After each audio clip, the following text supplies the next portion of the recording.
네, 매주 월요일 박지원 의원과 함께하는 고품격 정치 토크 박지원의 정치의 품격. 오늘도 민생당 박지원 의원님 나와 계십니다. 안녕하세요. 네, 안녕합니다. 네, 아유 이게 또 이태원 때문에 큰일이에요. 잦아들었나 싶었는데 글쎄요, 저도 그 됐습니다. 주말에 예. 금기원래 목포 갔다 왔는데요. 케이블카도 18,000원, 22,000원. 아무도 없어요. 아무도 없어요. 예, 막 큰일이네요, 또 진짜. 다시 굉장히 많이 올라갔거든요. 네. 그런데 이태원 저 바람 부니까 그냥 탁 얼어붙고 관광객도 안 오더라고요. 예, 이게 며칠 만에 딱 잡히면은 좋겠는데 마음 같아서는 그렇죠. 그죠? 예. 이번 고비를 잘 넘겨야죠. 네.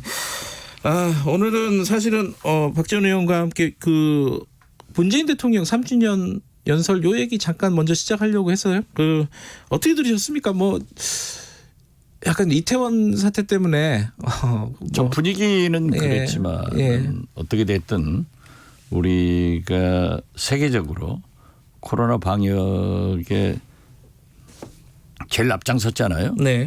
그래서 경제 위기를 극복하자 네. 하는 것은 아주 좋고 또 대북 문제에 대해서도 기자 질문에 답변했지만은 구체적으로 우리가 선제적으로 해야 된다. 이런 얘기 좋은 거 아니에요? 뭐 여러 가지 얘기 있었습니다. 고용보험 얘기도 있었고, 그렇죠. 뭐 뉴딜 고용보험. 얘기도 있었고, 뭐 대북 문제도 있었는데 박지원 의원께서는 가장 인상적이었던 거는 어떤 거였습니까? 많은 얘기 중에. 이제 고용보험 기초를 닦고 간다 네. 하는 것에 대해서 저는 개인적으로 찬성하지만은 아마 상당한 최저임금 인상이나 노동시간 단축 때처럼 네. 자영업자나 소상공인들 부담이 들어서 네. 굉장히 좀 또 반발이 있을 거다. 음. 그렇지만 지금 코로나19 경제 위기를 극복하면서도 보면은 네. 그 고용 문제가 제일 크게 되잖아요. 네. 그러니까 차지해 나가겠다. 네. 그러면 또 통합당에서 보수의 가치를 가지고 토지 공개념이나 이익 공유제에 대해서도 문제 제기를 할 것 같은 그런 생각을 들었습니다. 예, 알겠습니다. 그 정치권 얘기로 좀 넘어가 보죠. 지난주에 사실 국회가 좀 뜨거웠습니다. 그렇죠. 여야 다 뜨거웠습니다. 더불어민주당 쪽에서는 김태년 의원이 당선이 됐고 원내대표에 이름들이 요새 많이 헷갈리네. 정호요. 아니 통합당 예. 미래통합당 예. 쪽에서는 주호영 의원이 당선이 됐는데 사실 주호영 의원은 예측을 하셨어요. 뭐 당연한 거라고는 투로 그렇죠. 예, 주호영 의원이 될 거다 아주 쉽게 말씀하셨는데 여당은 사실 힘 있는 원내대표가 될 거다. 그 김태년 의원이 맞아요? 그 경우에 따라서는 다른 방송에서 이제 제가 구체적으로 말을 안 하니까 네. 그 나중에 방송 끝나고 누가 되겠냐. 네. 거기서는 이제 비보도니까 말했는데 김태년 되는 거 아니냐 그렇게 했죠. 전해철 의원이 아니라 김태년 의원을 두 분 중에 한 분 되는데 그래도 되게 보면은 네. 원내대표는 한 번 재수생이 꼭 되더라고요. 되게 보면은 재수생들이 강세죠. 예. 김태년 의원을 선택한 배경이 뭘까요? 좀 이제 사후적으로 분석을 해보면은 우선 재수도 했지만은 네. 뭐 김태년 대표나 전해철 의원이나 다 똑같은 친문이에요. 네. 강한 아주 친노부터 뿌리를 같이 해오신 분들이기 때문에 네. 아마 재수를 한 것 그리고 또 이해찬 대표도 가깝지만은 청와대하고도 잘 조율할 수 있다. 네. 뚝심이 좋아요. 한마디로 얘기하면. 뚝심이 좋다. 예. 또 정책통이라고들 다들 평가하더라고요. 그렇죠. 정책통이고 그 굉장히 브라이트한 사람입니다. 아 그래요? 예. 네. 김태년 의원 인물평을 좀 해주신다면? 글쎄요. 아무래도 친노 친문이니까 네. 그러한 사람들의 그 성격이 있잖아요. 네. 탁탁 치고 나가는 거. 예. 이걸 굉장히 잘하고 예. 또 정책통이고 논리가 정연하신 분입니다. 그렇기 때문에 제가 볼 때는 여야 예. 주호영 대표도 훌륭하신 분이지만은 네. 그분은 좀 논리적이고 네. 이렇게 좀 그 더 유들유들하죠. 그렇습니까? 그런데 저는 두 대표가 잘 하겠지만은 네. 사실 김태년 대표가 야당과 협상이 잘 안 되면은 네. 그대로 또 추진력이 강하신 분이거든요. 아 그래요? 예, 그렇기 때문에 좋다. 그러면은 우리 단독으로 표결하겠다 하고 끌려다니지는 않을 사람이에요. 그래요. 절대 끌려다닌다고 생각하면은 오산이기 때문에 예. 저는 여야 원내대표들이 진짜 서로 소통하고 협상해서 잘 조정되기를 바랍니다. 당장 이제 사실은 눈앞에 딱 닥친 과제 중에 하나가 공수처 출범 같은 겁니다. 그래서 뭐 경찰개혁법도 좀 남아 있고요. 또 공수처 출범 같은 경우는 딱 난항이 예상이 돼요. 왜냐하면 공수처장도 선택을 해야 되는 거고 인선을 해야 되고 그 부분에 대해서 말씀하신 대로 하면 김태년 원내대표는 끌려다니지 않을 그래요. 사람이에요. 예. 일단 대화는 시도하고 네. 노력은 해보겠지만은 과거 20대 국회처럼 네. 계속 발목을 잡으면은 민주당이 아무것도 못 나갔잖아요. 네. 이러하지는 않는다. 예. 원내 의석 구성상도 그렇지 않습니까? 끌려다닐 사람은 아니다. 그렇죠. 예. 아 근데 갑자기 궁금하네요. 그 박지원 의원님께서 생각하시는 공수처장 후보는 누가 있습니까? 글쎄요. 지금 말씀하시긴 좀 그런가? 그렇죠. 아니, 지금 뭐 설왕설래 하던데 네. 잘 모르겠어요. 아 그래요? 뭐 그래도 딱 어떻게 이 사람 됐든 떠오른다 이런 사람 없으세요? 그 추천위원회에서 합의가 돼야 되니까 네. 야당 의견도 잘 참조를 하고 또 그렇게 출범해야 스무스한 거 아니에요? 저는 오히려 원구성이 제일 당면한 문제다. 두 원내대표가 네. 우선 원을 구성해야 네. 국회의 기능이 생기고 또 국회의장이 여러 가지로 대외 의전적 그런 문제가 많거든요. 네. 외교적 문제도 있고 그렇기 때문에 바로 그전 같으면은 뭐 7월 달까지 항상 지각이었죠. 지각이었죠. 예. 단 제가 원내대표 할 때 3당 체제에서 이틀 미기하고 했어요. 아 그랬나요? 그렇죠. 예. 그게 언제예요? 그러니까 20대. 20대 때. 예. 아 그때는 별로 안 늦었다. 안 늦었죠. 예. 안 늦었으니까 예. 박근혜 대통령이 저 만나서 그러더라니까요. 저 경륜이 높아서 네. 그렇게 잘 조정해 가지고 빨리 개원해줘서 감사하다고. 감사하다고 말만 하고 아무것도 없었어요. 이번 원구성은 잠깐 김태년 의원이 이렇게 아까 인물평을 좀 해주셨고 이번 원구성이 제대로 지각 안 하고 될까 생각을 하려면은 조호영 의원 원내대표는 신임 원내대표는 어떤 사람인지 아까 유들유들하다고만 말씀하셨는데 그분은 이제 법조인 출신이 판사 네. 출신인데요. 굉장히 그 겉으로 보는 것은 아주 스마일 소프트.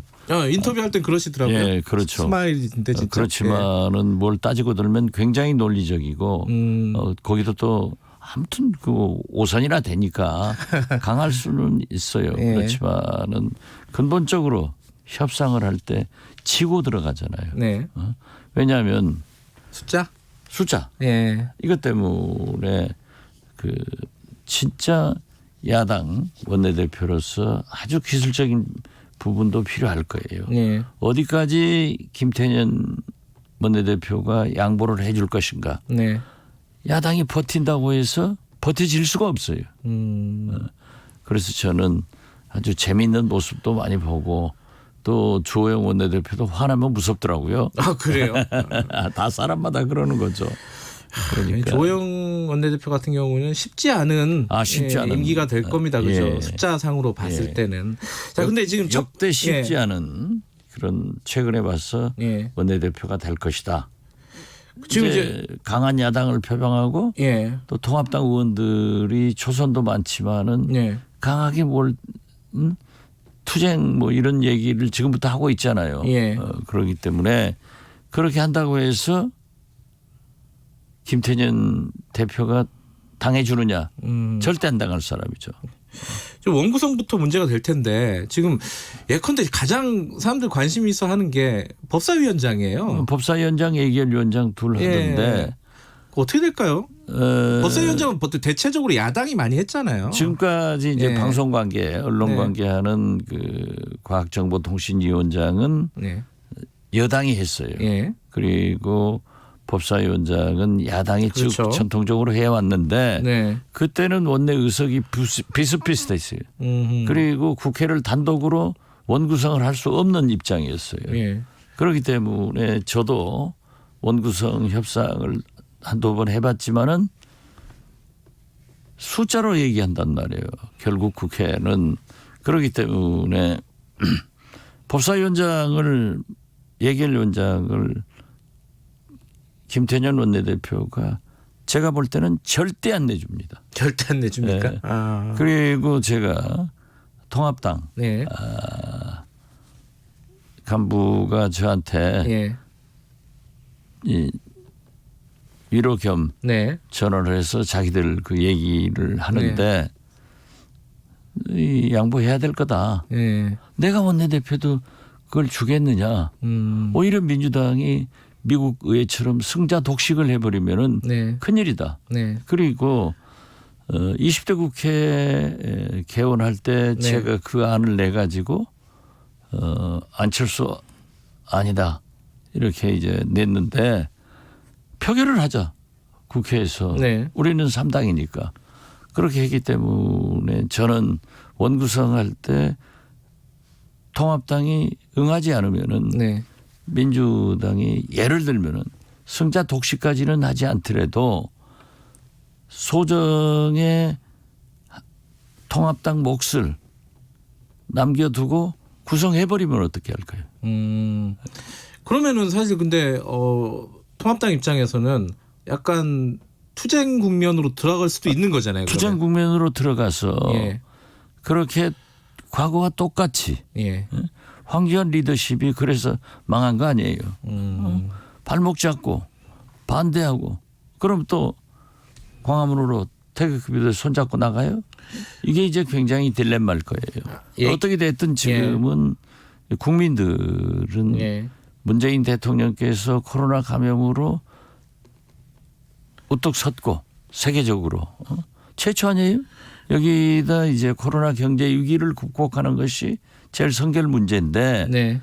이게 자꾸 원구성 등 통합당이 정치의 계절로 만들려고 하면은 집권 여당 문재인 대통령은 알겠습니다. 경제의 계절로 만들려고 하는데 경제 극복해야지 그게 무슨 소리입니까? 예결위하고 법사위 절대 안 내줄 거다. 김태년 그렇죠. 원내대표가. 또 예. 국민들 관심도 없어요. 예. 국민들이 예결위원장 법사위원장을 어디 당에서 갔건 빨리 해서 경제위기 극복해라. 그런데 지금 현재 단독으로 다 할 수 있으니까 아주 어렵다 이거죠. 지금 조영 원내대표 같은 경우에는 그 전에 원내대표 선거하기 전에 저희들이랑 인터뷰할 때도 보면 김종인 비대위원장 찬성론자였어요. 글쎄 처음에는 그러더니 또 지금 바뀌더라고요. 그 어떻게 될까요? 지금 말들이 좀 많은데 뭐 홍준표 원내에 있지만 홍준표 당선인 같은 경우는 계속 이제 김종인 체제를 비판을 하고 있고 시간 저희들이 1분밖에 안 남았는데 네. 이게 김종인 체제 그 조영 원내대표와의 관계 어떻게 될까요?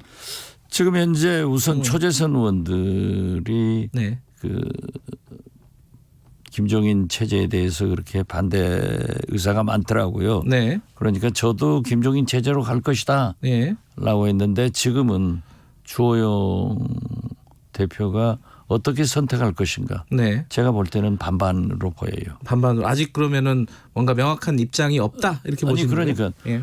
그 초재선 의원들의 의견을 들어서 네. 당선자 대회에서 하겠다 네. 했는데 보도 보면은 당선자들은 외부 인사 필요 없다. 이런 생각을 가진다고 하면은 반반이지만은 조영 원내대표가 또 그러한 것을 조정을 잘 하는 사람이니까 네. 반반으로밖에 볼 수 없다. 저는 그렇게 보입니다. 원래는 김종인 비대위로 갈 수밖에 없는 거 아니냐 이렇게 생각하셨는데 그렇죠. 약간 좀 변수가 생겼다. 예. 알겠습니다. 그 부분은 우리가 조금 더 지켜보고 말씀을 딱 잘라서 안 해주시니까 조금 더 지켜보도록 하겠습니다. 오늘 박원순 시장 인터뷰 때문에 조금 시간이 짧았습니다. 예, 여기까지만 듣도록 하겠습니다. 고맙습니다. 예, 감사합니다. 정치의 품격 박지원 의원이었습니다. 김경래 최강시사 2부는 여기까지고요. 3부에서는요. 박원순 시장에 이어서 박남춘 인천시장 연결해서요. 코로나19 상황 잠깐 좀 들어보죠. 그리고 박대기 기자의 고속경제 준비되어 있습니다. 3부에서 다시 뵙겠습니다. 일부 지역국에서는 목이 메네요. 해당 지역 방송 보내드립니다.